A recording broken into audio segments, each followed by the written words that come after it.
Election Commission this week gave a detailed response to all the EVM baiters, reiterating that no EVMs cannot be hacked or cannot favor any one candidate. So let's explain to you in our next segment exactly how EVMs work. Electronic voting machines, the heart of an election in India and at the core of also endless controversies. It's the opposition's favorite punching bag, and every once in a while you'll have statements poking holes at how EVMs work. So let's explain to you exactly how an EVM functions in the world's largest democracy.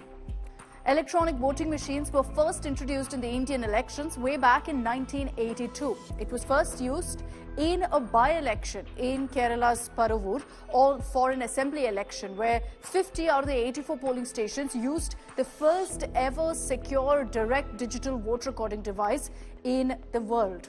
So yes, India in a way has been a pioneer when it comes to the use of tech for polling.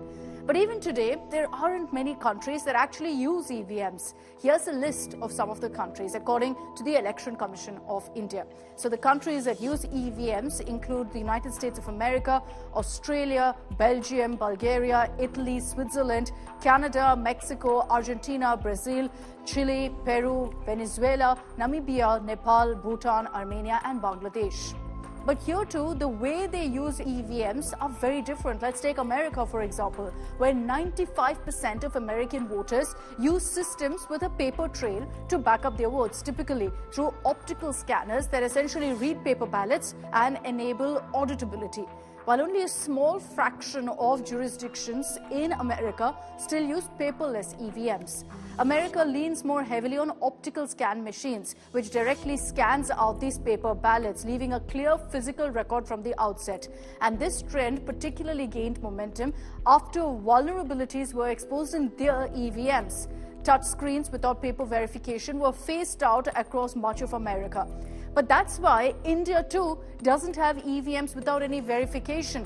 Paper audit trails in India, what's referred to as vvpats, was introduced first in 2013, 12 years ago, in the assembly elections in Nagaland. Now, both EVMs and vvpats are made in India. They're not imported. It's manufactured by Bharat Electronics Limited along with the Electronics Corporation of India Limited. And this is all done under the guidance of the Ministry of Defence and the Election Commission too. And again, this is different from other countries whose EVMs are actually manufactured by private companies, which has led to questions about malpractices. Each EVM has a control unit, it has a ballot unit, and of course the vvpat. The machine on which you choose and cast your vote is the ballot unit, the image that you're so familiar with of the EVM. The Election Commission can connect up to 24 ballot units to the control unit. So while one ballot unit can have a list of 16 names or candidates, including the nota option, the fact that you can connect so many ballot units to the control unit means one EVM can actually have 384 candidates. Also, one machine can be used to register 2,000 votes. But to ensure there is no room for any problems, the Election Commission in India usually uses an EVM to register 1,500 votes only. So how much does an EVM cost? Well, an electronic voting machine costs about 35,000 approximately, but the cost keeps changing based on the price negotiation committee. This is a committee which was constituted by the government. Let's get right down to it. The meat of the controversy surrounding EVMs in the country, primarily raised by the opposition, who've questioned and raised doubts about EVMs malfunctioning and being hacked.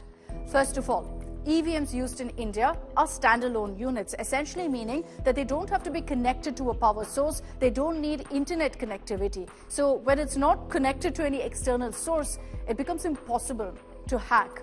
Netherlands and Germany are some countries that actually abandoned electronic voting, which were networked machines essentially. So that's unlike India's EVMs, which is why they had several concerns.